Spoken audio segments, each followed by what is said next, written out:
Hello and welcome back to another episode of Nick Tiffany's Movie Reviews, coming at you live and online at nicktiffany.com, in audio format wherever you get your podcasts, and all social media accounts. NT Movie Reviews, you can find us everywhere. Today we are back with a bit of a multi episode here, trying to fit a lot of things into one here before we get too deep into 2025's films. We're coming off of the 2025 Academy Awards. Emilia Perez, Complete Unknown, Conclave, Nickel Boys, I'm Still Here, The Substance, Dune Part 2, Wicked, Anora, The Brutalist. These are your 10 films that were all vying for Best Picture before Anora swept everything, which truthfully to me was kind of a shock. I'll be upfront and I'll say I didn't get around to seeing I'm Still Here, The Nickel Boys, or The Brutalist, so I won't be commenting on those films today in terms of the quality of them or when they might end up on a list of mine at the end of the year. Tried to get to as many as I could. I probably fit in 50 films in the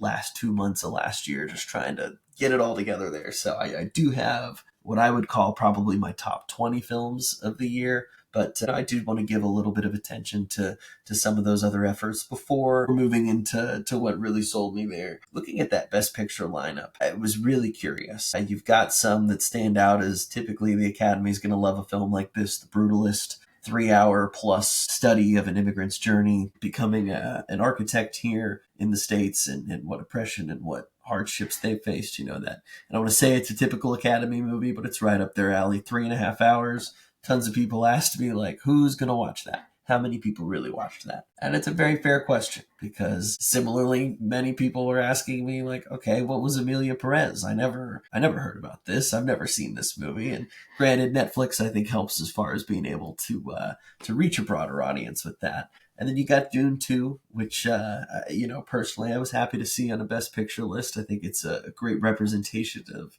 a sensational film, but filmmaking at the biggest box office level that still delivers something that clearly moved so many people around the world, I would say.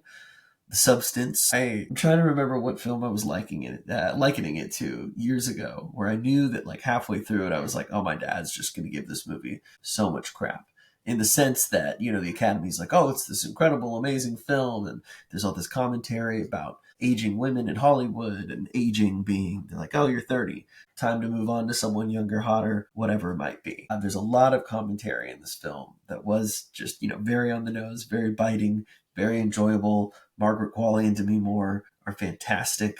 And then at the end of the movie, it really devolves into something grotesque and horrifying, and just like, maybe for me, I was kind of like, where I thought this was going, it was already kind of like nasty and gross, but it just reaches a whole other level at the end that just, maybe for me, not ruined things, but it didn't stick the landing with me in the way I thought of. Like, I enjoyed watching it. It's funny in some ways too, but the end is just absolutely bonkers. Conclave, to me, was one that really stood out. Ralph Fiennes, the Catholic Church, trying to elect your new pope in the wake of one passing, and the inner politics and the workings that go on while the cardinals are all, picking who's going to be the next leader of the Catholic Church there. Always a pressing and interesting topic these days that I quite enjoyed, I should say. And Emilia Perez, I'll say, I enjoyed large swaths of it. As someone who's done a lot of musicals, that was not necessarily a turnoff to me in a story. Granted, it did kind of have these elements of this soap opera, this gang film.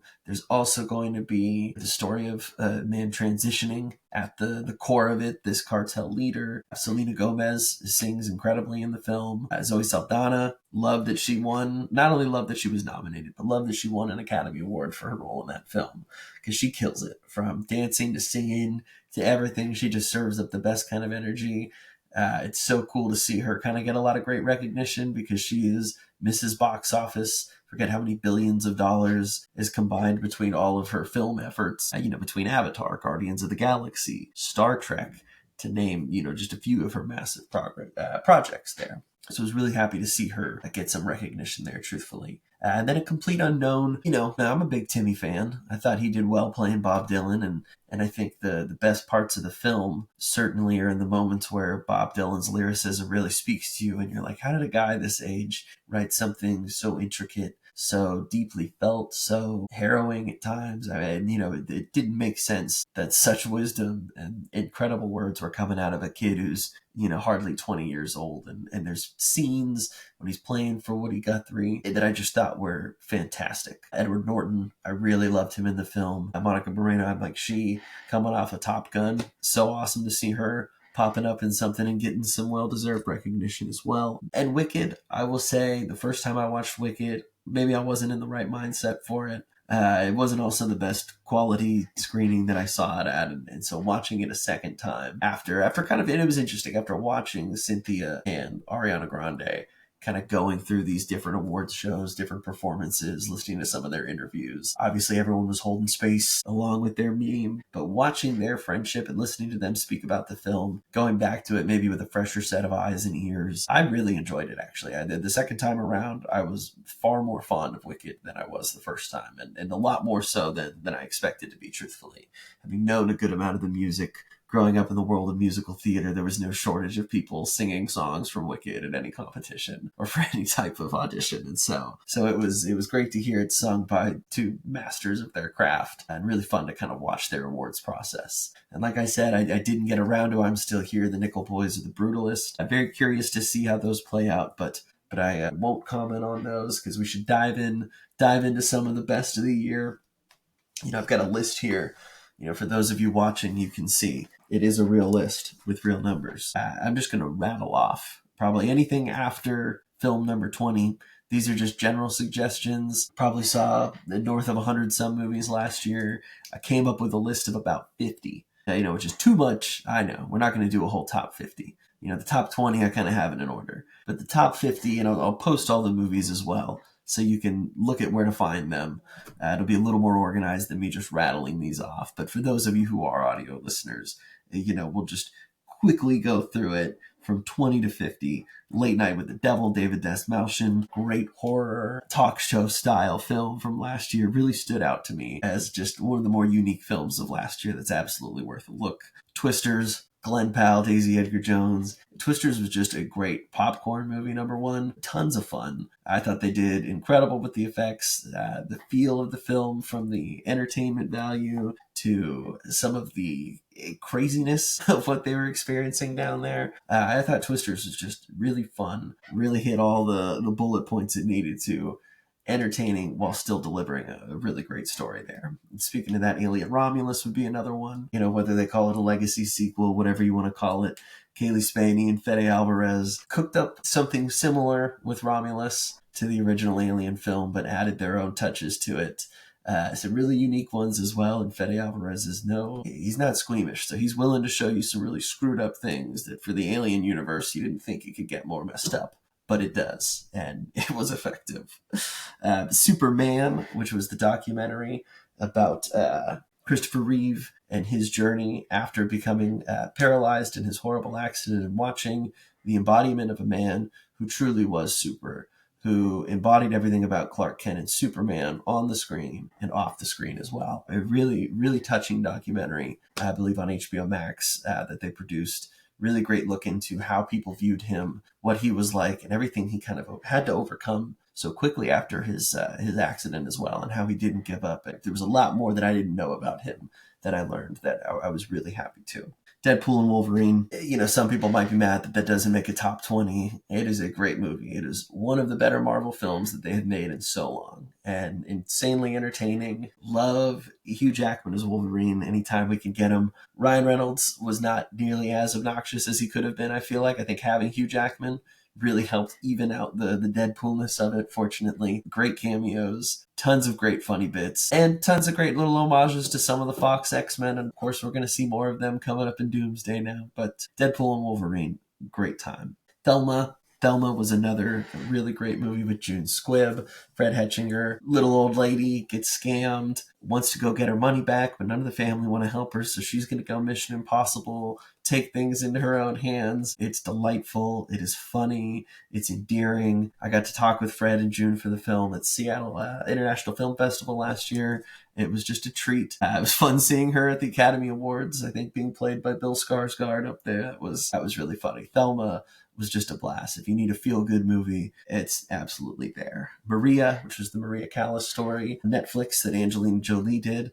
I did not know much about Maria Callas, the Greek opera singer, and all of the commanding presence that she had. Number one, striking singer, but number two, the voice that she had was just incredible. I'm not someone who necessarily goes out of his way to watch or listen to a lot of opera music. It was a film that kind of came up in some circles, worth watching as far as maybe it might be nominated for something. Really glad that I did watch it. I haven't seen Angelina Jolie in a film for what felt like a pretty decent while. I'm not going to not count the Eternals, but doing a more serious role. This is certainly something that stood out. This woman, towards the end of her life, dealing with an illness, not sure what's reality and what's not, but reliving some of these grand moments in her life. I thought they told the story really effectively. The music was just fantastic. And I thought Angelina Jolie, truthfully, was one of the better, if not one of the best performances of last year. So Maria on Netflix, very worth checking out.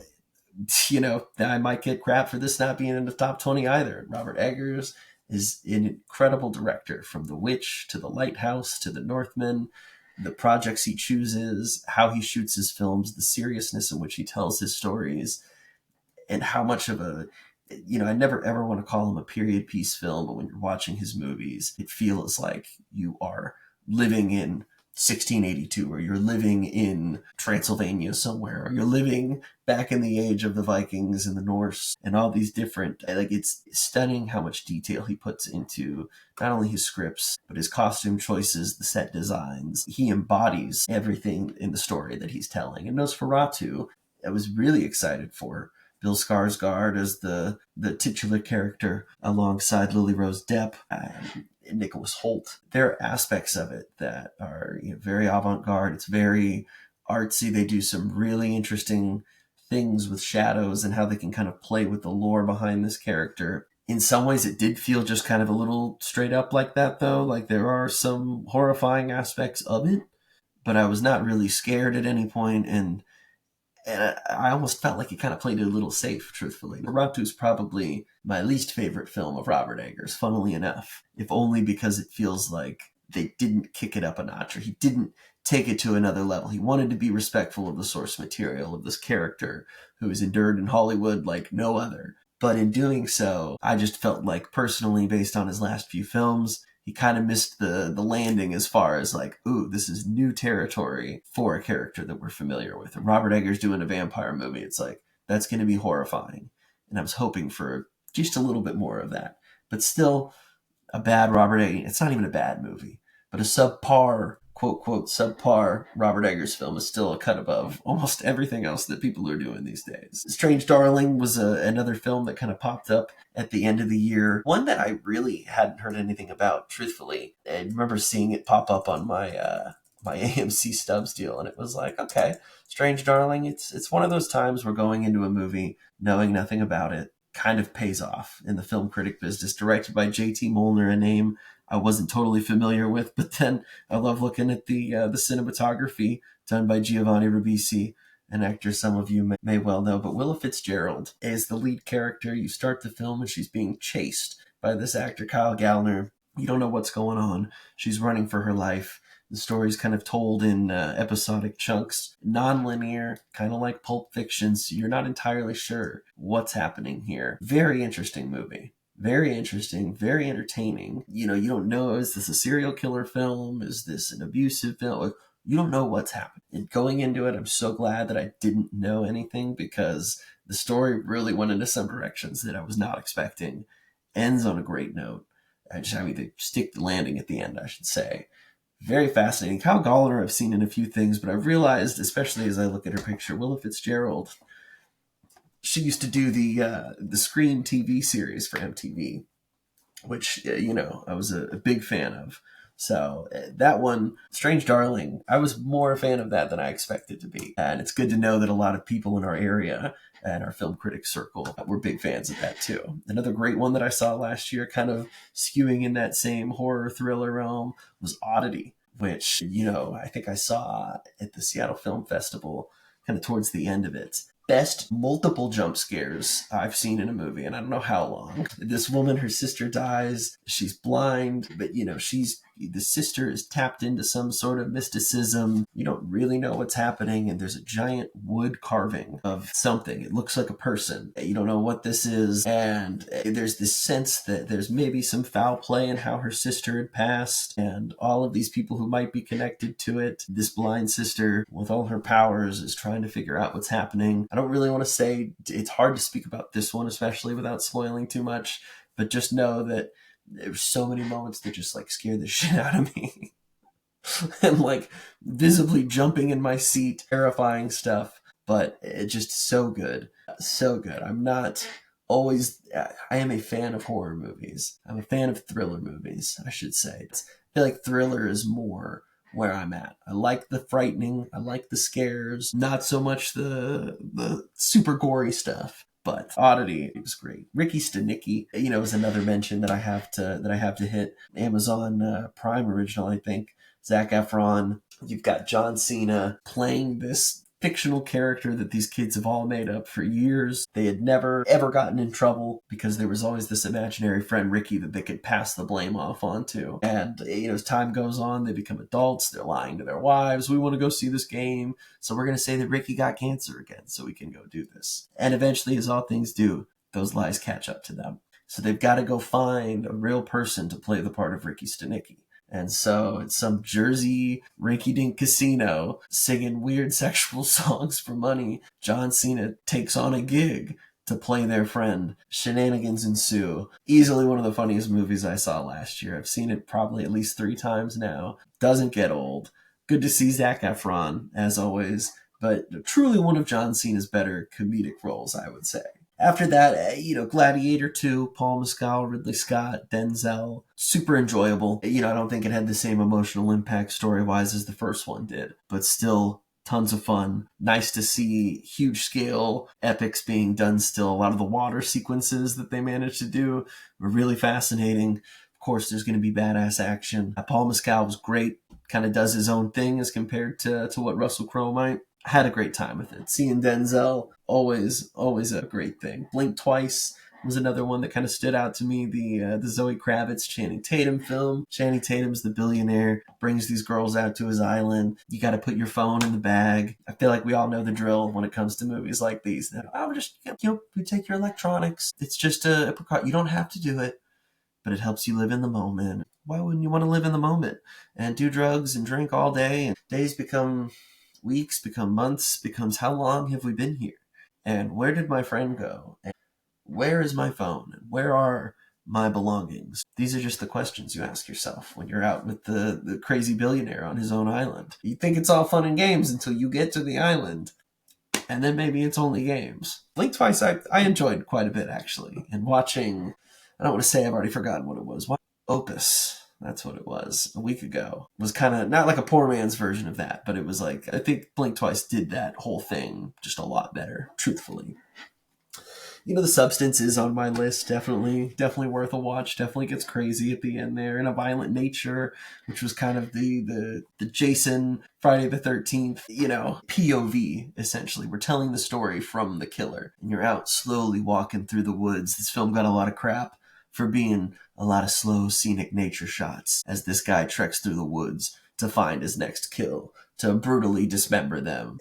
I mean, as those Friday the 13th movies go, as some of the ultimate horror comedy movies go, not that they set out to be a comedy movie, but that genre, the idea of you've got all these young kids out at the lake house, and they're all drinking, and they're all having sex, and they're all doing things that they shouldn't be doing out there because they're probably camp counselors and they're neglecting children or whatever. And then they all just get killed in the most hilarious and horrifying ways. Seeing all of that from the perspective of this crazy creature who will not die was very entertaining.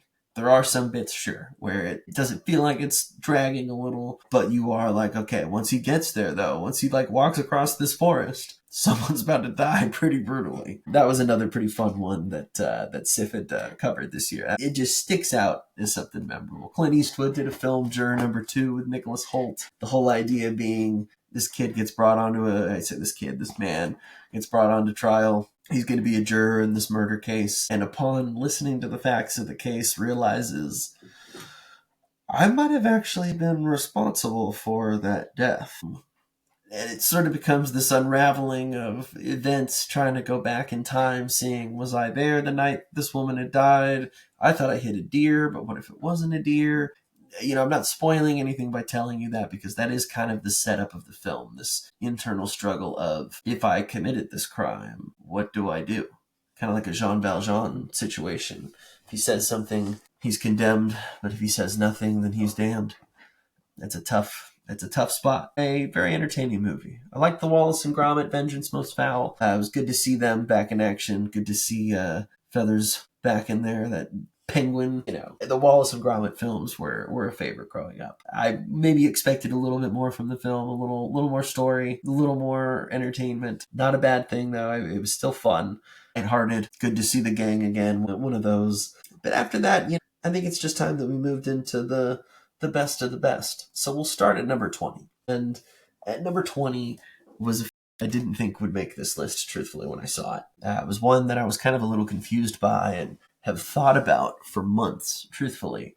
And that's called Kinds of Kindness. You probably haven't heard of the film. Truthfully, I don't know many people. I haven't spoken to many people who have. It's directed and written by Yorgos Lanthimos, who many of you may know from Poor Things, the director, who I'm sure if many of you saw Poor Things. Very interesting movie. There are aspects of it that were great. I think there were aspects of it that were a little jarring or a little out there. Audiences certainly seemed divided by it, but made some headway at the Oscars. And so following that film up with Kinds of Kindness, Yorgos does bring Emma Stone back. He brings Jesse Plemons. He brings Willem Dafoe. You've got Margaret Qualley of The Substance, Hong Chow, Joe Alwyn, for you Taylor Swift fans out there.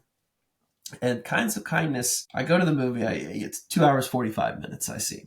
I'm going to a late screening, sit down, movie starts, maybe 45, 50 minutes into it, credits roll. And I'm like one of two people in the theater, and I'm like looking around behind me. I'm looking at the guy, and I'm like, okay, the guy behind me is looking just as confused as I am. So what's happening here? And then a new credit starts up, and it's almost like another film is starting. And then I realized, okay, this is, what's the right word, a triptych. It's almost three stories in one, all using very similar versions of the characters. You're going to see the same actors pop up in different roles throughout it. But they're almost like these little vignettes, these stories of the things that people are willing to do. I think, there's a great mean message at the core of a lot of these. In fact, in all three of them, the core mean message is that people will do whatever they can to get ahead. And sometimes people will also do anything to go out of their way to prove their love to somebody, to prove their loyalty.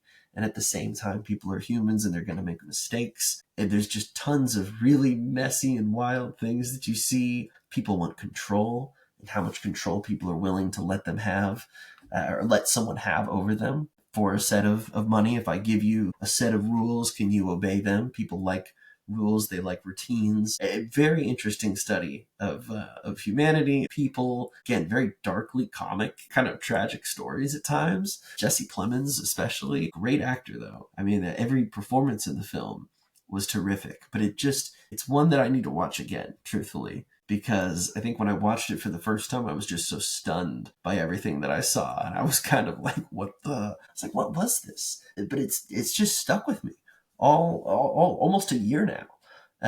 As I film this, in the next March. Kinds of Kindness, though. It was one, Yorgos, I have long been a fan of his. Poor Things was probably maybe my least favorite effort of his, but The Lobster and The Killing of a Sacred Deer, were both, again, very dark, but very intricate and revealing films about humanity and how he chooses to tell his stories. I think is just fascinating. And clearly he's got a great partnership with Emma Stone, and the two of them work exceptionally together. I think she's just delivered so many performances now that as a result of their projects together, I think, the sky's the limit for her, truthfully. At number 19, another one that, is probably an earlier film last year, but one that really stuck with me. I have always been a Planet of the Apes fan, which was no surprise to anybody who knows me. Dawn of the Planet of the Apes was, I think, probably a top 5 of mine that year it came out. And War for the Planet of the Apes, it was incredible. Andy Serkis and the motion capture that they've been able to do and watching it evolve over so many decades is endlessly fascinating. And when Wes Ball took this over, I was curious to see how they would kind of do this franchise. It's generations in the future. Caesar has already passed. But what stood out to me, and it's something that I have like begged for the last few Apes movies, truthfully, which is why Dawn of the Apes, personally for me, was so great. It was like the first 45 minutes, it felt like, was just apes. And it was so captivating to see the world that they created and the cultures that they have and how they provide and hunt and do all these different things on their own away from the humans. Kingdom of the Planet of the Apes similarly begins, you're spending time with this eagle clan and learning how they interact with the world around them, learning their traditions, the ways of life that they've created based on where they're located as well. And you're gradually getting little bits of history about the world before you. You can see the outlines and the structures of collapsed cities, metropolitan areas, growth kind of coming around them. Owen Teague plays the main character who truthfully, I think his motion capture was terrific. Kevin Durand happened to play the big bad in this film, and I remember social media, there were tons of clips of them playing apes and learning how to walk like an ape would and talk like they would and move like they would. And it's, to me, I love those behind the scenes things, truthfully. And those are more fun, watching the tools that they use to walk like apes, to walk on their leg, they've got these little crutches almost to give them some of that hunched feeling, whether you're a gorilla or a silverback, whatever it might be. Kingdom of the Apes, I thought was pretty freaking great, truthfully. Entertained from start to finish. Curious to see how they continue the story from here. Big fan of the Apes. I already kind of talked about it a little bit, but next up would be Wicked, which again, I think moved up many places after watching it for a second time. John M. Chu had a lot to take on with this film. One of the more or most beloved musicals possibly of all time, and two iconic roles in Elphaba and Galinda that, it's incredibly hard to replicate the vocal talent of Idina Menzel and Kristen Chenoweth. Not only that, but, someone who grew up watching Glee and seeing the two of them regularly make guest appearances and just put on show tunes like no other. And the way that the musical is regarded, there were big shoes to fill. And I wasn't sure, especially on the Ariana Grande side, I wasn't sure if she was a Kristen Chenoweth, if she could hit that same level. And truthfully, before seeing the film, I really didn't know much about Cynthia Erivo personally. So I didn't know how she was going to be in the role. I didn't know what her acting style was like. I only have Idina and Kristen in my head. And watching the film, I got a good sense of the music maybe the first time. But then watching it again a second time, better quality, bigger screen, louder, it just popped. It popped like it was supposed to, and it was a lot more fun. And in some moments, very dark and kind of grim, and maybe I would like a little bit more time with a lot of the stuff about the animals and how we're going to silence them. And there's really interesting bits that they leave out there. Again, the movie's close to 3 hours, about 2 hours, 40 minutes. I know there's only so much that you can do, but it is a story that is so broad and so widely loved that they probably could have gone 3 hours, truthfully, because it didn't feel like it was overly long when I was watching it, especially that second time. Tons of fun, incredible music, just very, very enjoyable from start to finish there. Next, I move on to a film called The Order. Funnily enough, this is a movie I have not seen many, if any, film critics that I know of talking about. And just so you know, we're at 17 here with The Order. Justin Kurzel is the director, who maybe some of you might know. He did a film version of Macbeth with Denzel Washington, which I thought was awesome. Very, very interesting eye for filmmaking. But The Order follows Jude Law as an FBI detective who makes his way out to the Northwest-ish, kind of in the Idaho near eastern Washington. Comes out here, starts working, and catches wind of, and not only these bank robberies and things that are happening out there, but there's a feeling like there is a white supremacist sort of presence out there. And there's a lot of things that have been happening, a lot of signs around town, a lot of flyers, a lot of sketchy things. You're looking at Nazi logos when you're driving around. And that just, obviously for him, doesn't sit well. So, of course, you got a young cop on the force out there, played by Ty Sheridan, who's kind of keying him into, cluing him into what's going on in the area. Hey, if you want to do some real digging, these are the kind of guys you should avoid, and these are the kind of guys who are really causing serious trouble. We kind of know of some of the things they're doing, but there's a lot more going on behind the scenes. I had no clue that it was based on a real story I hadn't read about any of this before, and I thought how they told the story was really great. Nicholas Hoult, who literally I think I probably mentioned like in 5 different movies last year already, having himself a grand year, truthfully. A grand few years, honestly. He's coming up in Superman in a few months' time here. But he was great in the movie. And, he's kind of one of those white supremacist kids. His father kind of runs this pseudo-religious group, all abiding by these teachings out there. It's a story I'm sure people have heard before, one way or another in a movie. But I thought they did a really great job telling it. And obviously, you got the young cop getting involved with the FBI. He wants to help out with Jude Law. It's always great to see Jude Law, truthfully. And I'm a huge Ty Sheridan fan ever since back in the day with Mud and the Tree of Life. I say the kid, the boy, the man. And he's just grown up to be a great actor. So I love seeing him in things. The Order really surprised me. Great crime, heist kind of thriller movie. Very, very big fan. I think A Real Pain jumps out at me next as another standout for this year for some of my favorite films written and directed by Jesse Eisenberg, also starring Jesse Eisenberg. Kieran Culkin won the Academy Award for this movie, and I truthfully think that Jesse Eisenberg should have won the Academy Award for the screenplay, though Honora swept that up as well. Jesse Eisenberg is another one of those. I remember years ago when he was confirmed to be in a Woody Allen movie. And it was like, it just made sense in the sense that neurotic kind of character that Woody Allen always writes and plays, totally right up Jesse Eisenberg's alley. I'm one of the few who will defend Jesse Eisenberg's Lex Luthor. I thought he did a really interesting thing with what would have been the son of a Lex Luthor, these tech giants in today's world and how they run things. I think when people revisit that movie in some years, maybe they might change their tune. But in A Real Pain, these cousins travel to Poland to go visit their grandmother's old residence there after she's recently passed. They were essentially forced out of Poland eventually during the war, and then they're coming back to discover this part of their heritage as part of a travel tour, which I think was a really interesting vessel into the storytelling because Jesse Eisenberg's character, he's taking this time. He knows his cousin was very close with their grandmother, and Kieran Culkin's character is clearly having a really tough emotional time dealing with this. But as they go through things, Kieran Culkin's character is so outgoing. He is so willing to just be himself in so many moments that frustrates Jesse Eisenberg's character. I'm sure in ways that he wishes he could kind of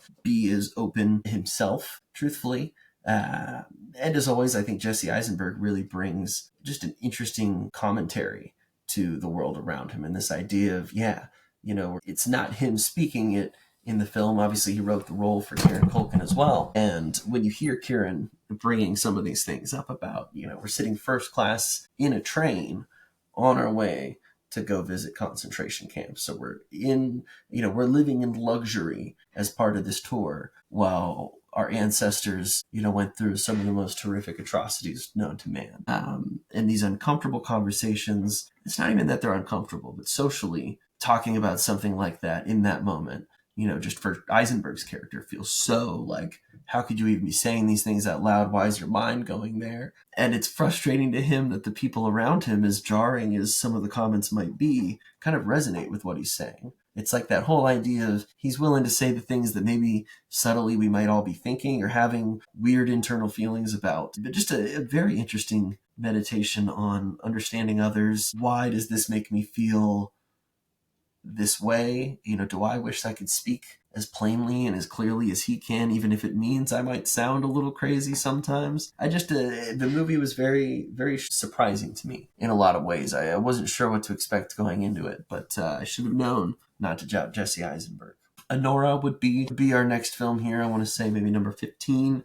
Sean Baker, who for years now has been an independent film champion, truthfully, filming anything from Tangerine on his iPhone to Red Rocket, the Florida Project. He has no issue shining a light, I would say, on whether it's sex workers, whether it's sex as a topic, discussing life and looking at people whose situations are not great, perhaps, or are not pristine and wonderful like everyone else's, looking through the lens of humanity, truthfully, and in how he tries to tell these stories. They're complex, they're funny, they're often sad in a lot of ways too. And I think everything he's done has kind of led him to this project, to Honora, this young stripper from Brooklyn, played by Mikey Madison, meets the son of a Russian oligarch, and the two of them, both young, spend all this time together, decide that they're going to get married, as young people may do in those moments. And she's like, hey, if I can lock down the oligarch's kid, that's some good money there. He's got this big house. Parents don't even live here. But once Russia catches word that, hey, I think your son married a stripper in Brooklyn, the family is trying to do anything they can to break this couple up. Chaos, hilarity, and sadness ensues as the goons who work for this family try to keep her and her boyfriend or her husband away from one another. It reveals a lot about the kind of man he is and the kind of woman she is and what she's willing to fight for. Terrific performances all around. The film is very funny. It's a weird, raunchy comedy. I love looking at the IMDb. Dark comedy, raunchy comedy, romantic comedy, steamy comedy, drama. It's definitely all of those things. So it's not for the faint of heart. It's, have issues with, I think they set another record for the number of F words or swear words in a film, which after The Wolf of Wall Street you thought couldn't happen. And this is a movie I probably will revisit again. I think the first time I watched it, I definitely enjoyed it. I laughed a ton. Thought it was great. I'd be curious to go back and watch it again and see if it doesn't move up or down in my positioning here for best films. If only because I remember around festival time, Anora, Ilya Perez, Night Bitch, all movies that people were clamoring over. It's the best of the year. It's the best of the best. So, maybe I viewed it with some of that lens going in. So I did really enjoy it, and I would give it another watch. Definitely worth a watch, but just know what you're getting into when you go into it. The next film on the list that really jumped out at me, a Netflix movie coming from the lineage of the Denzel Washington family, directed by his son Malcolm, starring his other son, John David, who you might know from Tenet, is The Piano Lesson. So August Wilson, an incredible playwright. Denzel Washington has been producing August Wilson plays on Broadway for years now, kind of going through multiple productions. And this was a version, one of those such plays that they got the rights to. They got to deal with Netflix. I believe Denzel is a producer on the movie. And, it's a very interesting one because The Piano Lesson is all about family. It's about lineage. It is about legacy. It is about how you move forward, the mark that you leave, what you leave for your children. And in the film, for those of you unfamiliar with the story, there is this incredible piano that years back this family stole from the slave masters who owned them, and carved into this piano is almost a mural of their family history. The mother in this family who was forced to play and played often for the white mistress of the home, they carved in essentially the story of their family from all of their time on the plantation before that and getting away from there. And in the middle of one night, the piano's taken, the father loses his life in the struggle, and the mother's left with 2 children from there on out. And it is so interesting to see how both of these children have lived their lives, Danielle Deadwyler and John David Washington, both doing their own things. John David trying to get him some land, trying to get property down there so he doesn't have to work for the man again. He wants to sell the family piano. He knows it's worth so much. Our father died trying to take this. It's nothing but a curse. And on the other side, Danielle Deadwyler, she just disagrees. He died for this thing that is our family. This is our history. This is connected to us like nothing else here. We deserve to have this. This is our story. Samuel L. Jackson is in the film. There's just so many powerhouses here, but it is an incredible study of family, the things that we choose to hang on to, the things that we want to leave behind, how different people move through life with those different weights on them as well. The writing, August Wilson, it's a phenomenal play. Just incredible. I think they adapted it for the film incredibly well. Just one that I was familiar with the play, and upon watching the film, went back and read through part of the play again. But just August Wilson, a phenomenal writer. I mean, there's so many extraordinarily powerful moments in this film that either kind of reduced me to tears or just kind of leave you breathless for a moment as they kind of try to figure out what's also real and what's not real in this world, what matters and what doesn't, and what is important that you carry forward with you in your legacy. So to see Samuel L. Jackson kind of getting the whole family in on this is really cool, because they've all kind of had some hand in or another with his plays on Broadway. So it's really cool to kind of see this family affair here too. Another great film I saw this year back at SIFF was Dee Dee, directed and written by Sean Wang. kind of about some of his experience as a 13-year-old kid, a Taiwanese American boy growing up in California. Very coming of age story that not only for a Taiwanese American boy, not only for an Asian American boy, but emblematic of the time as well. This skateboarding culture, this kid who just feels like he doesn't totally fit in at home. He might not fit in at school. Everybody's calling him Asian Chris. There's all these different things that being 13, I mean, watching this movie, there were so many flashbacks to like, oh, I remember feeling like this was so important. Doing YouTube videos back in the day, watching these different fail videos, the onset of some social media as well, and communicating with people through instant messenger, the insecurities of being a kid at that age, and just starting to kind of try to find yourself and your own interests. Such a great movie. It was so enjoyable. It's one that I'm glad I've seen a lot of people really respond well to, just because I think it does speak to really that point in time. I think 2008 was the year, and if I think back, 2008 I was probably right around 13 at that time, truthfully. And so there was just this feeling too of how boys fight with one another, how friends might switch up on one another. Hey, the girls can only take one extra person in their car, so like I'll ride with them, I guess. And like if you can find a ride, you can get there later. Just so many awkward, horrible moments. You look at interactions with your siblings that maybe you didn't always get along, but you know that they loved you. They just did such a great job of capturing a sliver of what that time in life is like. And I think especially for my generation, growing up online, actually growing up split between we're outdoors filming skateboarding videos and making content for YouTube, but then also consuming it. I think they did a great job.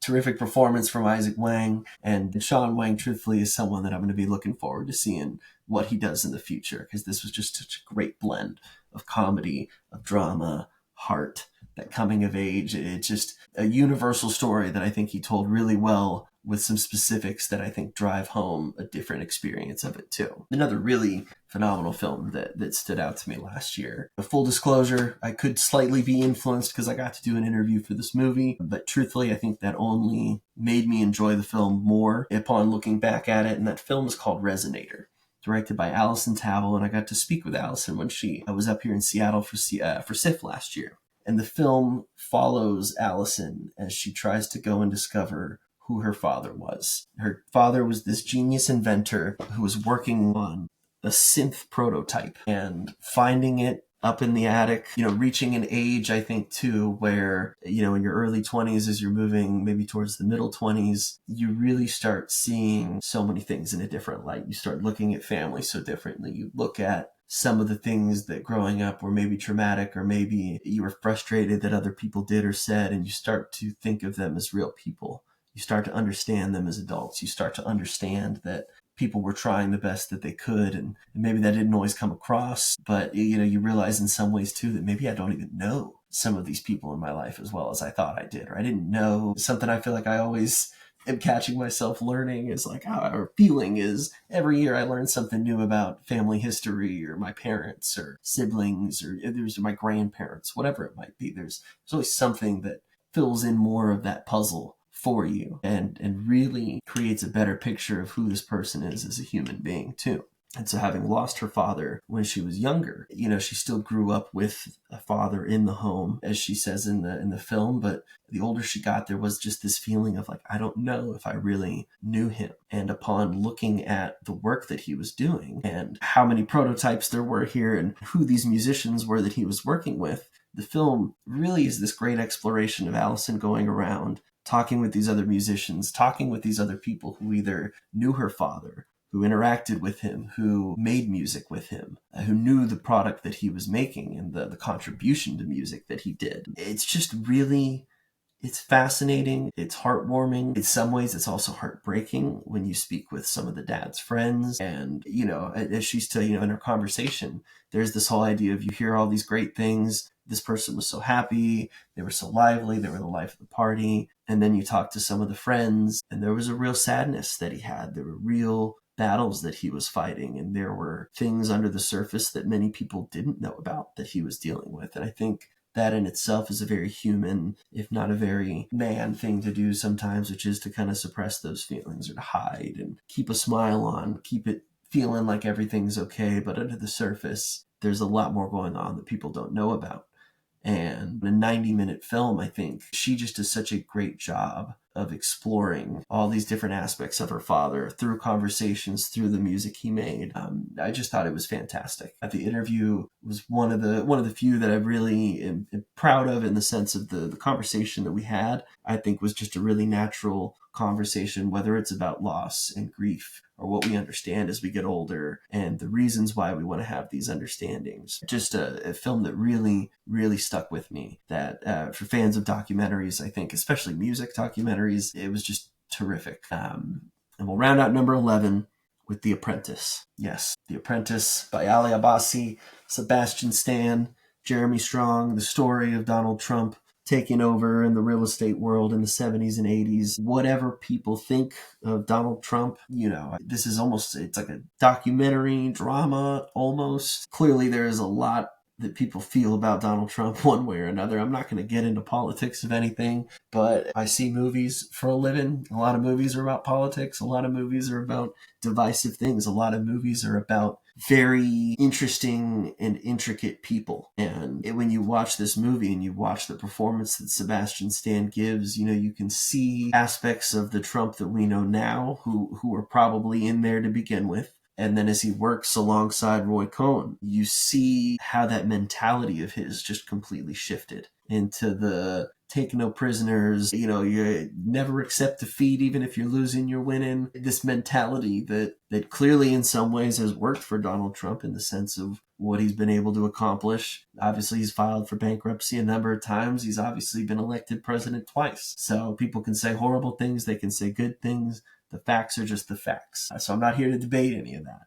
This is a movie at the end of the day.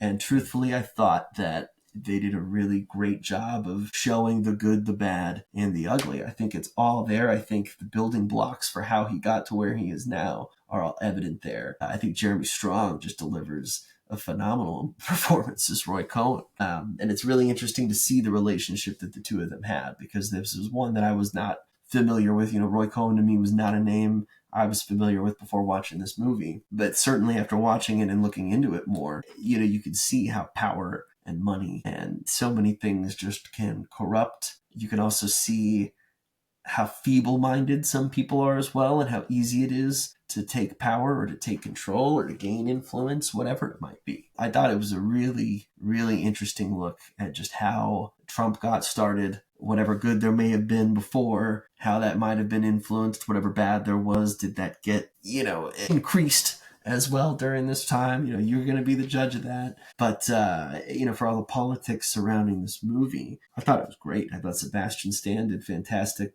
But Jeremy Strong, truly to me, was the standout there. And now we're going to get into the real bulk of it here. The top 10 films that I saw last year in 2024. Starting at number 10, it's got to go to Dev Patel's Monkey Man. Monkey Man just knocked my socks off when I saw it in theaters. And coming off of Novocaine, some of these action films, we're getting a lot of really entertaining action movies these days, truthfully. I mean, like in the last 5 to 10 years, truthfully, the number of fist fighting, knives. Obviously, John Wick's got the guns, but there's so much fighting in those films that just defies everything and nonsense. To be doing these films that are these brutal rock'em sock'em almost feeling, sometimes they can feel a little generic. Jason Statham's Working Man. Haven't seen it yet, but I did watch The Beekeeper. I'm sure it's going to be pretty similar. Entertaining, pretty generic, but it's fun. Monkey Man sees Dev Patel weaving in all of this influence from India, this religion, this religious storytelling, these myths to some, incorporating this into legend, looking at corruption at the highest level and looking at how a country and a military treats its people, and looking at the lives that the ultra wealthy live versus the lives of most of the people who have to kind of suffer under their rule. It's political, it's religious, it's badass, number one. I mean, there's so many creative kills and moments in this film that just kind of blew me away. There's just so much heart in this story. This is clearly such a personal project for him as well. And not only does it deliver on every level action-wise, but it does have something to say. It has a unique touch to it. It has revenge, but earned revenge. I mean, it's one of those movies where it's like scorched earth. You've reached the point where nobody's safe, nobody's walking out of this alive. I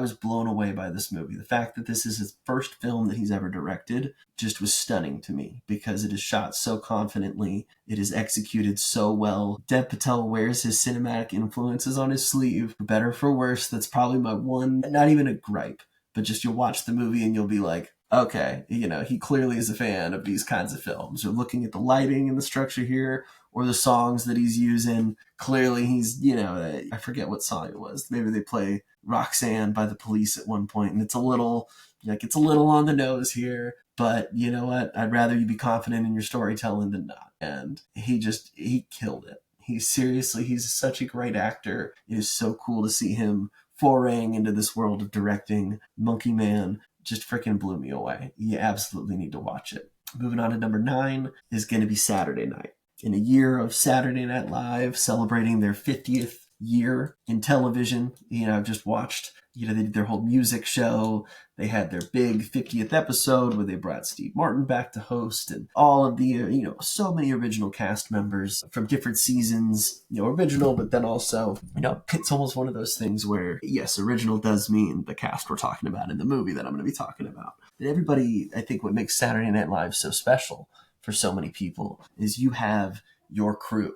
There was the crew that you grew up watching on Saturday Night Live. For some people, that was Mike Myers with Wayne's World. Some people had Adam Sandler, and they had David Spade, and they had Chris Farley. I had Tina Fey and Amy Poehler and Seth Green, and then some of the Cecily Strong and Kate McKinnon. So many incredible people on that show. And to go all the way back to the very beginning, to the first season of SNL, to watch how everything started. So much of this was new to me. Jason Reitman, who I'm a big, big fan of, Up in the Air, the son of Ivan Reitman. I think Jason did the Ghostbusters movie last year as well. But Saturday Night, this is a look at leading up to the first ever live show that was going to go on air.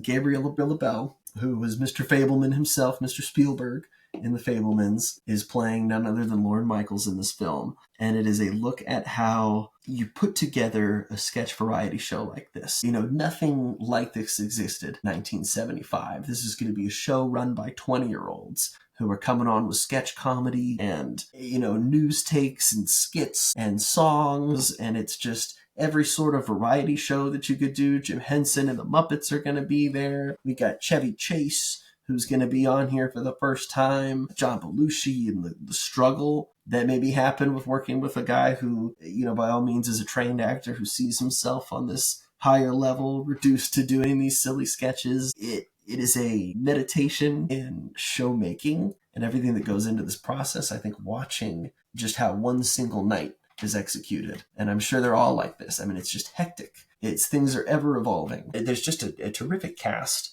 around them. Rachel Sennett plays Rosie Schuster, who, that was another aspect of, okay, this is Lorne Michaels' wife, and they do a lot of this together, but he's kind of the writer, and they're kind of separated because she's flirting with Aykroyd and Chevy, maybe, I don't know. And she knows John really well. Dylan O'Brien played a great Dan Aykroyd. Ella Hunt played a fantastic Gilda Radner. There were just so many, like Nicholas Braun played Andy Kaufman and kind of doing double duty as Jim Henson too. It just epitomizes, I think, everything that makes Saturday Night Live so infectious and so good. Because there are moments where everyone knows that was not a great SNL episode. There have been rough patches that Saturday Night Live has had. But there have also been so many moments that I think anybody who's watched the show and has a favorite era and has a favorite cast can attest to, that they make magic happen on that set. And even if everything looks crazy behind the scenes, when they get out on stage, when they just kill a sketch or a bit, whether it's Weekend Update, Drunk Uncle, whatever it might be, there's something so infectious about that they feel, that the audience feels, and it's just memorable. And so there was something about watching this movie, I'm sure with Saturday Night Live 50 in the background, that was just really cool to see where it all started and how it all started there. Especially leading into the 50th special, I think when they did that video with John Belushi, it was outlived all of the cast. I mean, there were just little things like that that just hit in a really interesting way. And I've probably seen it a few times now, and it's a big fan of Saturday Night. Piece by Piece made the top 10, which, if you would have told me the Lego Pharrell movie was going to be in my top 10, I don't know if I would have believed you. Because I remember asking, why do we need a Lego Pharrell movie? I would just watch a 4-hour documentary of Pharrell talking to Pusha T and talking to Timbaland and talking to Justin Timberlake and all the people he produced for and Gwen Stefani. But what makes Pharrell such an interesting person and truly unique is that he's like, I'm feeling kind of shy. I don't know if I can tell the story I want and be as vulnerable with it and put into words how I see music and how I feel music and create it without doing Legos. And, I can understand that to a degree. Truthfully, when I think of people who, as far as hip hop stars, pop stars, rappers go, you don't think of Pharrell as someone who's like super hard, and Pharrell is someone who, is. I've always gotten the impression that he's a little shy, truthfully, and he's kind of a genius, but he's also a little shy. So doing this story, I think, actually did create a really good bridge of being able to put into words what he saw in his mind. And the film is just nonstop entertainment. I am someone who as a big music fan, the Neptunes, they were producing all the best hits in the early 2000s. Nuts how many songs these guys produced that were on the radio that were top 10 hits. And it's really interesting to see not only how all these characters pop up, whether you got Lego Gwen Stefani singing Holla Back Girl, and you've got Lego Pusha T talking about their time at Virginia Beach, and you've got Lego Timbaland doing their interview bits. Like they're still doing an interview. So it is like a biography, kind of like a documentary. But then there are moments where it does feel, I say live action, as they are telling the story. And so he was such a unique child and a unique kid, and the way like the Neptunes sound. I mean, when I think of Pharrell, I think of the 4 count. Any song that Pharrell produced, you can hear like the dun, da, dun, da, dun, da, dun, da, dun. There's always some weird little rhythmic beat he's got going there. And the kind of sounds they created were just nuts. And that's that same Timbaland coming from the same area, Missy Elliott, Pusha T. The fact that they all went to high school together was nuts. So much talent out there. Watching how they all interacted, pulling each other up through the business. I love this movie. I've seen this at least 3 times now, probably. And so just as a fan of music, anybody who's a fan of music, hip hop, rap, pop, whatever. If you like Pharrell, if you like the song Happy, you should watch this movie. Snoop Dogg's in the video. I mean, there's so many people are going to flip. You're going to flip when you watch this and see how much of his stamp Pharrell had on so much of popular culture and music. And they didn't even get into his designing clothing and all these other things, which is super impressive, and why maybe I'd like another documentary for him. But it's just a beautiful movie, man. And Pharrell is just the coolest dude. He's the nicest dude. And it is so fascinating to witness this story. Moving right along, we will go, I believe, at number 7, My Old Ass. Directed and written by Megan Park, starring Aubrey Plaza and Maisley Stella. This movie, I think came to me at a very interesting time. And I just say interesting in the sense that, I watched it at home. I think it was on Amazon Prime. Still is on Amazon Prime. Didn't know too much about it. I only recently watched this. I probably watched this within like the last couple months maybe. So I didn't totally see it at the end of 2024, but it's on the list because it was a 2024 film. And as soon as I did see it, I was just moved to tears and just so enthralled by it. Coming of age comedy. This young girl, Elliot, getting ready to leave her hometown. Her family does cranberry farming out there. She's grown up on a farm her whole life. She's mostly lesbian, kind of has a preference for girls out there. She's like, I'm hooked up with all the girls in this little town. I'm ready to go to school. I'm ready to go to Toronto. I'm ready to get out of here, leave this place behind. Typical kid growing up on the farm area. I'm ready to go out and live life. And one night, she and her friends decide they're going to take some shrooms, and they all have a great trip. And Elliot starts envisioning this older version of herself, played by Aubrey Plaza. Out of nowhere, this woman pops up, and it's like, dude, I'm you. You're not me. how do you know? And it's like, well, we have a weird birthmark under our boob here. We've got this weird thing on the back of our neck. I still have this tattoo. And it's like, okay, then you must be the real me.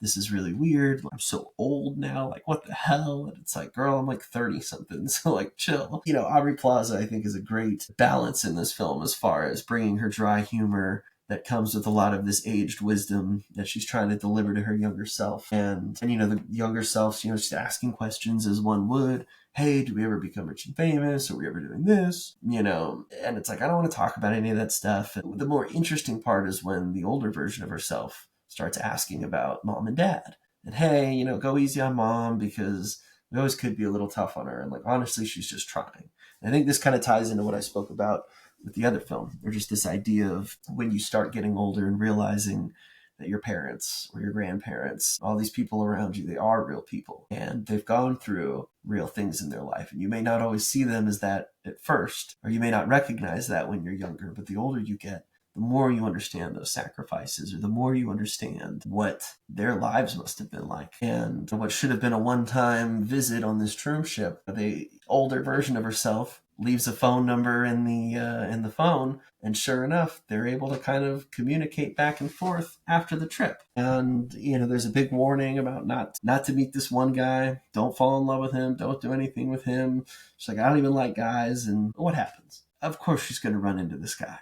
And you got to know, why do I need to stay away from him, though? Because it doesn't actually seem like that bad. And I'll kind of stop there with as far as some of the story goes, just because, I think for knowing what Aubrey Plaza has been through recently as well with the death of her husband, whether it came after they were split or not, I can't imagine that it's an easy time for her right now at all. And there's a lot of, there are similar parallels in the story, just as far as what you see her character going through or speaking to her younger self, or just the advice she's trying to give. And it really does become this, is this good for you? Is it good for me? Is this really good for us? Is this what we should be doing? I don't know. This movie came out of left field for me. I was expecting funny coming of age drama, watch it once, be done with it. That was fun. And instead I got something that felt a lot more profound, that was really genuinely funny, but felt like it was really grounded in real life and had a lot to say, and had some great messages for both people old and young. And so this, My Old Ass, it's on Amazon, worth a look incredibly. I don't even know what I'm saying right now. I'm thinking about the movie and I'm getting emotional. It was really good. It was a very good movie. And at number 6, before we hit our top 5, Furiosa, a Mad Max saga. I saw this film, I think, in a break between doing the South by Seattle International Film Festival. And after watching however many days worth of documentaries and more art style films, I love SIFF. Sometimes it can be a little art heavy. There's not always as many big opening premieres or anything that you're like, ooh, they got Furiosa at SIFF. I mean, that would have been nuts. I mean, it came out like a week after SIFF started, so it wouldn't have been that nuts. But I think of South by Southwest, where they're always showing some crazy big popcorn movie that won't come out for a few more months. And it was like, all right, that's a great place to do it.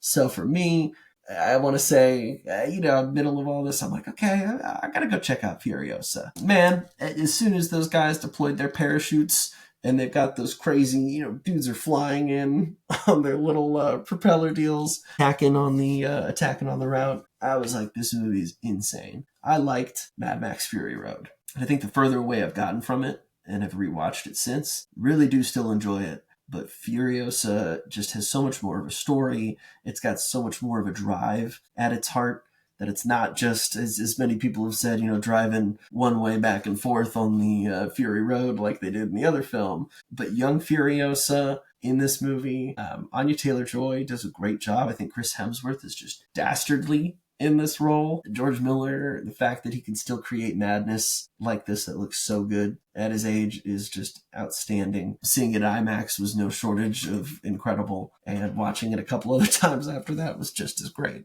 Incredible music in the film.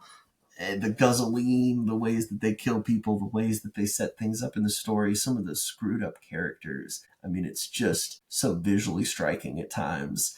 It's awesome. Like, I knew I was going to enjoy the movie probably about 10 minutes in, and then after every 20 minutes or so, it was just like, this freaking rules. This is so nuts, but this is so awesome. And only George Miller could do something like this. truthfully. It is a marvel of a massive piece of film that we're lucky that we still have a filmmaker like this out there who's making ridiculous and nuts stuff like this, because it is just so cool. It is so awesome. It is so out there. And I'm really hoping that somehow they do sneak in a last film. I know Tom Hardy was talking about it the other day. I don't know if I need Tom Hardy back. It wouldn't be a bad thing. I mean, Charlize, Anya Taylor-Joy, the two of them in this role of Furiosa are freaking phenomenal. And there's no shortage of badassery in this movie. So finally, we're going to bring it down to our top 5. And I think at number 5, I've heavily debated the order of these movies. At number 5, we're going to go with Conclave. Conclave, to me, stood out in that way. It's got political espionage. It's got this thrilling aspect to it. There is an educational side to it. Getting this inner look at how the Catholic Church elects their new pope, one of the largest institutions in the world, how they deliberate and how they come together and decide who will be the cardinal that takes over. And looking at all these different subsets of the cardinals. So this idea of, the Vatican is here in Italy. The Pope should be Italian. We don't need an American Pope. We don't need an African Pope. What kind of message does this send? We need traditionalism. We need to regress away from the popes of recent who have been more accepting of things like gay marriage or being more open to divorce or certain things, whatever it might be. And you see this internal battle between all of these different cardinals, some of whom all speak multiple languages, some who only speak the language of where they're from, debating and trying to figure out who is the best fit to right this Catholic ship in a way that the masses will get behind. Because right outside their walls, as they're cut off from communication, are people surrounding, waiting for the smoke. There's a lot of mystery and a lot of intrigue in this film too, as there's that espionage part where, come on now, you think the Catholic cardinals aren't, besides playing some sneaky games trying to get ahead? No, of course they are. So in comes Ralph Fiennes, who's kind of charged with leading this conclave and leading them in this effort to elect a new pope. And you've got Stanley Tucci and John Lithgow, and just tremendous, tremendous performers in this film who really set the stage for something unique. And at its core, there is still a value about Christianity, about Catholicism, about what it means to be a disciple of God and what that embodiment should look like in terms of how we treat one another, in terms of the morals that we hold true to ourselves or in high regard, and what really matters. Just a fantastic movie. Fantastic movie. I've probably seen this now at least twice. Would watch a third time. I don't know. Stuff like this to me is endlessly fascinating. It brings in real life, it mixes in the complexities of being human, and also kind of shows you the seedy underbelly of organized religion that I'm sure we all know is there. So Conclave, just tremendous. At number 4, we're going to go Challengers. A film, I want to say, that was shut out at the Oscars? Maybe? I know it didn't get nominated for original score for Trent Reznor and Atticus Ross, which is disgusting because it has got probably top 3 soundtrack of the year. Those guys do not miss, from The Social Network to Gone Girl. They've done so many movie scores now, it's kind of nuts, but they are so great. But Challengers, directed by Luca Guadagnino. Call Me By Your Name. I can't think of the name of it right now, but it was the Timothée Chalamet cannibal movie. He had another movie last year called Queer with Daniel Craig. Luca Guadagnino is no stranger to making films that, I don't want to say blur the lines. Call Me By Your Name, obviously a coming-of-age story for young Timothée Chalamet, this boy who has his first experience with another man, told very tenderly, told in a very human way. Challengers kind of moves in an interesting direction. 2 best friends, played by Mike Feist and Josh O'Connor, tennis rivals and buddies. Nothing's going to get in between them. They're gearing up for the pros and to go to college, and then they meet Tashi, played by Zendaya. And of course, both of these guys are just obsessed with her. Of course, watching her play. She's doing Adidas campaign. She's the it girl in tennis. She's going to go play college at Stanford, where one of the guys is going to go play Mike Feist's. Art Donaldson's going to go play there. Patrick, played by Josh O'Connor, is kind of the bad boy of tennis. He's not going to go play in college. He's going to try to go pro. Tashi, sure you've all, if you've seen the trailer for this movie, you see Zendaya sitting in the bed between these two guys, and she kisses one of them, she kisses the other, and then it's like, now what if you guys kiss? You're like, what? Yeah, well, I mean, if she wants to see it, then I guess, like, or we could all kiss, I guess, you know? And one thing leads to another, and before you know it, the guys are just kind of kissing, and she's just kind of sitting there like I'm still here, actually, but she kind of digs it, and one thing leads to another, and then kind of similar to some other films on this list, the non-linear storytelling, you're kind of moving between the future and the past, looking at where Tashi, Art, and Patrick are in their professional careers years down the line, different ways that they've kind of crossed paths over the years too, in different ways, good and bad. And this look at how the friendship kind of morphs throughout this love affair that they weirdly almost kind of have all with each other. Just, psychological drama. I look at how it's labeled and I'm like, I don't know if I'd call it a psychological drama. It's definitely a drama.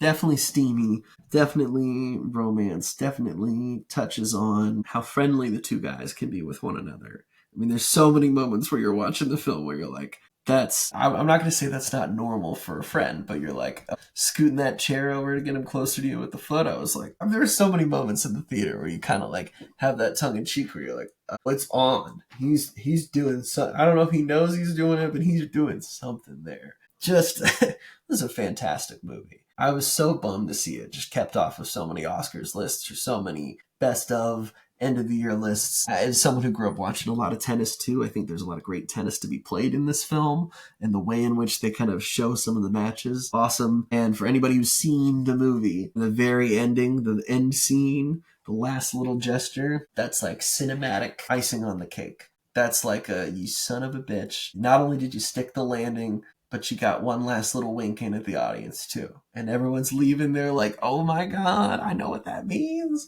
Challengers was awesome. This is such a good movie. Coming in at number 3, I could probably put it at number 1. I'm probably going to watch it again next week, actually. And it's due. It's almost been about a year since it was in theaters. Dune Part 2. I felt Timothée Chalamet when he was really upset that Denis Villeneuve was not nominated for Dune Part 2. I think it was incredibly deserved. I think it was great to have a lot of new nominees this year for Best Director. There's totally value in expanding that and shining a light on some other directors, but I don't know what Denis Villeneuve has to do. It's like Christopher Nolan. It's going to be like Christopher Nolan at this point. We're going to have to wait until Denis drops his Oppenheimer. Because if Blade Runner, if Sicario, if Arrival, if Prisoners, if these movies, not that Enemy was going to be nominated for it, but what a great movie. Denis Villeneuve, he's going to get his day in the sun. I hope. Because Dune Part 2, I was so frustrated that it came out as early in the year as it did. That's my own, we could go into the Warner Brothers gripe, but we're not gonna. I remember watching this in IMAX. I think I went and saw it first by myself, like on a Thursday night. And I had tickets to go see it Friday again in IMAX. I was just like, I can't wait. I need to go watch it. And my mind was blown. And like, there is something that Denis Villeneuve just does so well in terms of filming for IMAX, in terms of his quiet storytelling that runs parallel to just this loud, monstrous production that he's got going on behind him. I think Timothée Chalamet completely upped his game as Paul Atreides in this. The whole last speech that he gives at the very end is so commanding and just so like, this man evolved. He has surpassed the character he was playing and has embodied someone entirely new. Paul Atreides is turning into the warlord now. He was so great, and having not read the books, but understanding how the character of Chani, played by Zendaya, was kind of changed, I'm glad that they kind of made the change with her that they did, that she's got more of a role, that she is more prominent here in her story with Paul, but also in how galactic proceedings will happen in the future when you work in Florence Pugh's Princess Irulan, who, she doesn't have a ton of time in there, but that crazy metal veil thing she was wearing was nuts. Javier Bardem, I feel like there was no shortage of memes that came out of this movie too. There's so many genuinely funny moments with the Lisan al-Gaib, and he's like, of course he's the Mahdi. He would tell us that he's not.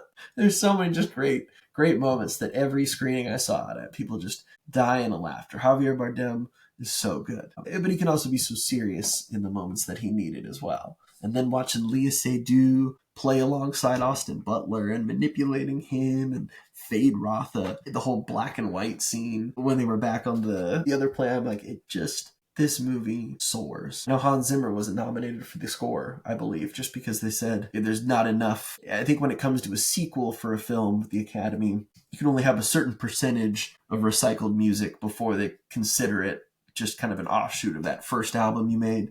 So for whatever reason, they were like, nah, this is too similar to the Dune Part 1 album. You're not nominated. And to that I say, screw you, Academy, because the Dune Part 2 soundtrack is so vastly different than the first one. And I've watched videos of Hans Zimmer playing, I forget what specific song it is, but Chani and Paul are sitting on top of the dune kissing for the first time. Like, that is the stuff that movies are made of. That sweeping pan of all these desert dunes and the two of them zooming out, these little dots out there, but just the connection that they're forming. I got goosebumps talking about it. Like, this is cinema. Dune Part 2 is the peak of what you could hope for from a Hollywood massive budget production that still retains the story and the impact of something that is so well thought out and is so just incredible. I think that you can't make movies on this level like Denis does. My number 2 favorite film of the year, easily. Number 2 and number 1 were really hard here. A24 is going to get a shout out for both number 1 and number 2, but Sing Sing is going to be my number 2 favorite film of the year. I saw this film at South by Southwest,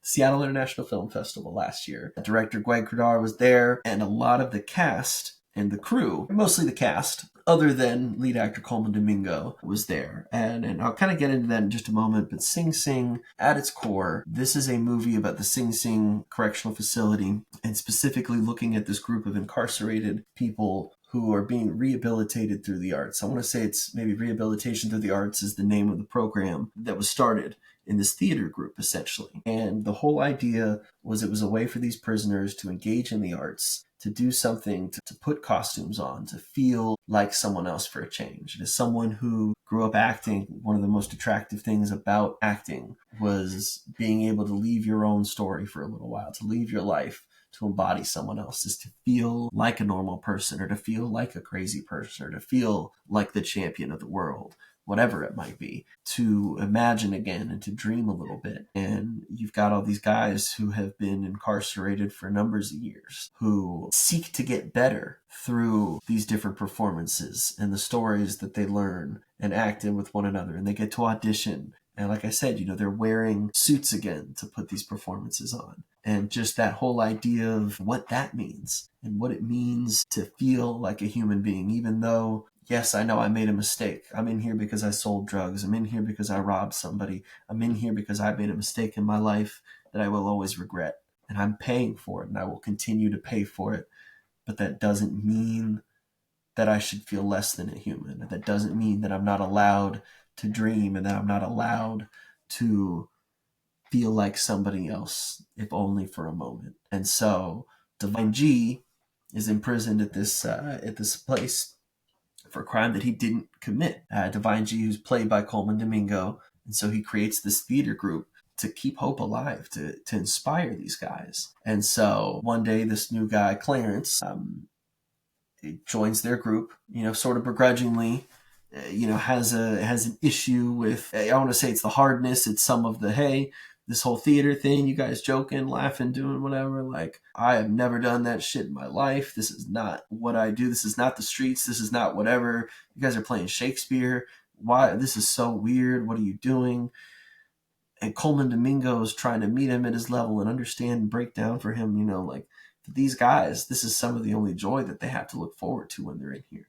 Whether it's reading books, it's the only way that you can almost practice getting better and being better. And I've always been an advocate of plays and of musicals and of stories because of what they help reveal in ourselves and what they help us empathize with and understand in others. And to learn that this movie was full of almost all former convicts who were a part of this group and people who were in prison for years, whose only outlet was to do this, are now acting in the film. So many of these guys, like, after the movie ended, was it revealed that, like, yeah, most of these guys, this is their first movie. They're playing themselves. They're playing their story. And watching it, I'm like, you would have never known, number one, I'm like, all of these guys are so incredibly in tune with the characters, with the story, with the mission, with what they're doing. I didn't doubt anything for a moment.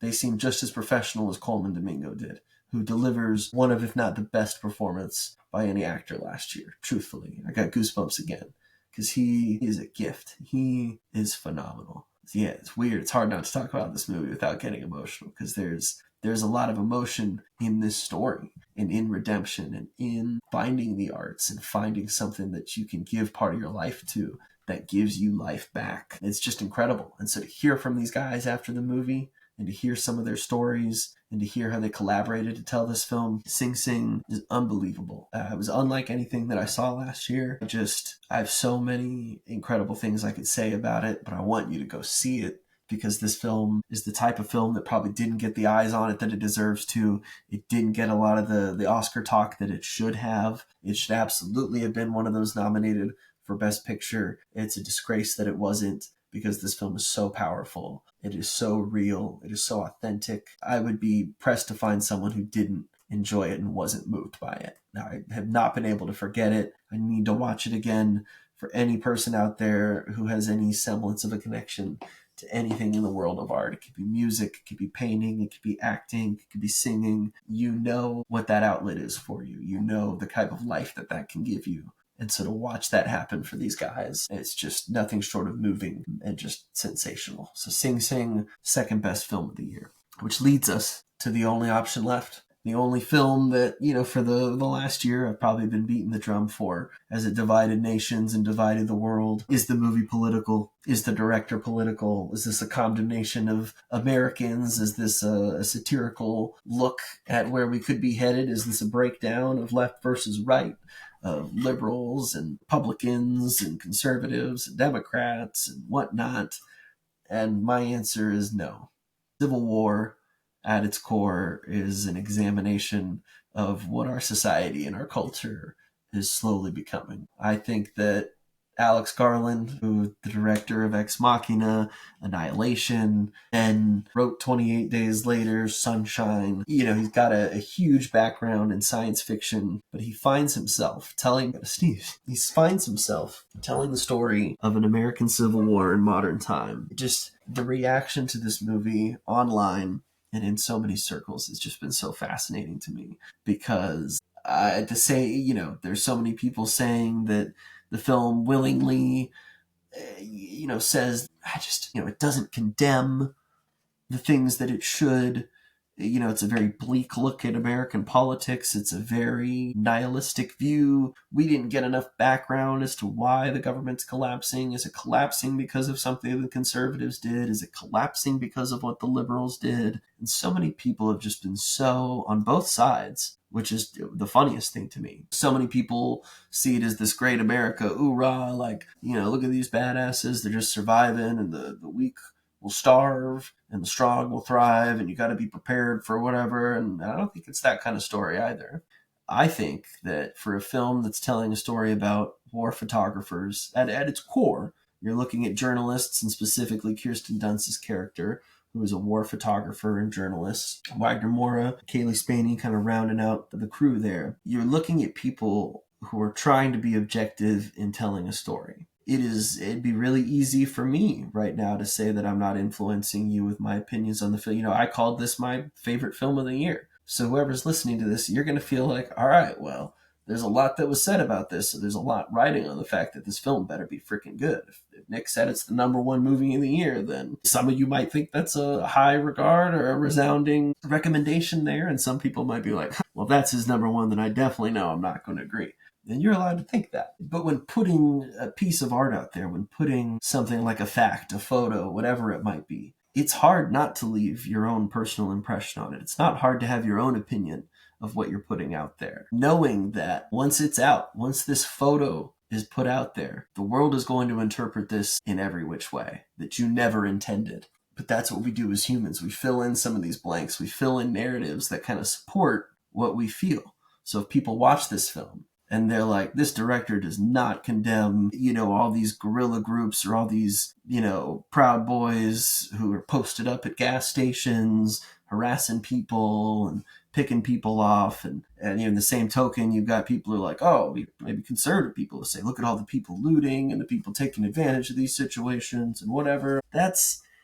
I hear that and I'm like, I think people are bringing their own experiences into this film. And I think sometimes, unfortunately, too, when it comes to a film as polarizing as this, or that is going to talk about something like an American Civil War, there's a lot of people who are like, Alex Garland's got some balls being a British guy trying to tell us what an American Civil War looks like. What's Mr. British guy going to know about America? And the Civil War of today is not going to it's not going to look like the Civil War that we've already had in this country. And to me, what stood out the most was, I think at its core, this is a film about survival. And when you're looking at the people in this movie, when you are interacting with different factions and stragglers or armed guys, wherever you're at in the film, there's no like, hey, are you a Republican, by the way? Or like, you're not a Democrat, are you? Like, you don't drive a Tesla, do you? Like, you don't drive like a 16-wheeler diesel truck, do you, man? Like, because I can't be doing business with you. I can't be like, none of that shit matters. The whole idea is that the government's collapsing. The president's tried to get himself a third term, and the country is responding. The Constitution clearly says you can't have a third term. They're trying to twist the government for their own way. And if you want to think that people are doing that now and you're bringing Trump administration in, that's your bias. If you want to think that there are aspects of the Biden era or the Obama era that are being commented on in this film, you're allowed to think that. But at its core, the film, I really think in some ways doesn't care about politics, which also pissed a lot of people off. There's people who like, it's not condemning enough of liberals, it's not condemning enough of conservatives.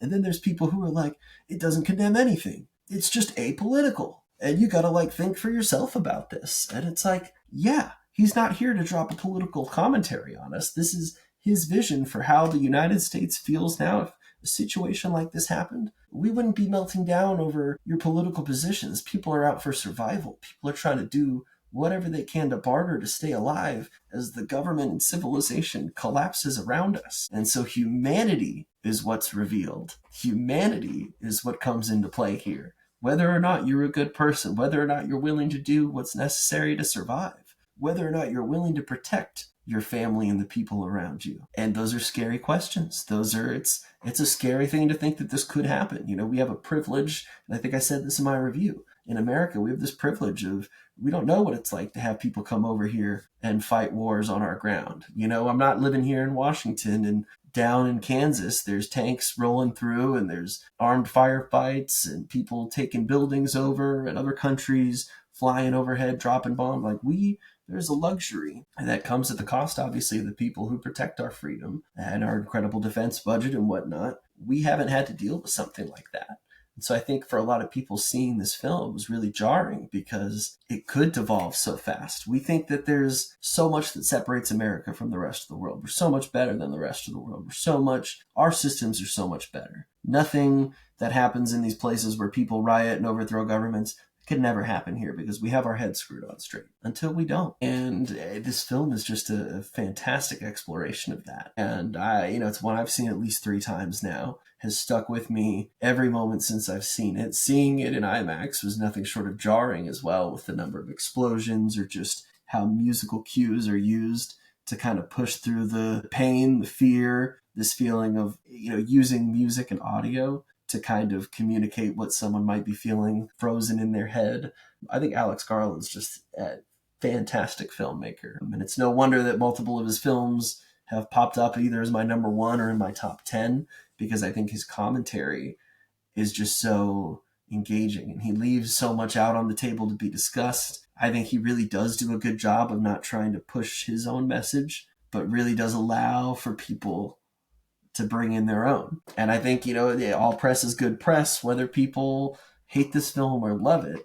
People have been talking about Civil War nonstop. And of course, he's got another film coming out in a week or 2 now called Warfare, examining this group, I want to say during the Iraq War. And there's already been people commenting about it. They're like, wait, it's going to be American propaganda all over again. Of course, these are people who have never seen the movie. And then first reviews come out and they say, and people who I would be somewhat shocked at, who are saying, like, I'm not going to reveal who, but there are multiple people who I've seen review this new film of Alex Garland's Warfare, who maybe, again, I'm bringing my own bias. I'm like, this guy's probably going to think that it's American propaganda, or he's probably not the biggest Alex Garland fan. And the reactions have been pretty strong in the fact that they've done something, again, that, maybe it's not apolitical, but it really does put you in the position of what it would be like to be a soldier at that time, the good, the bad, the ugly. You sit with all of it.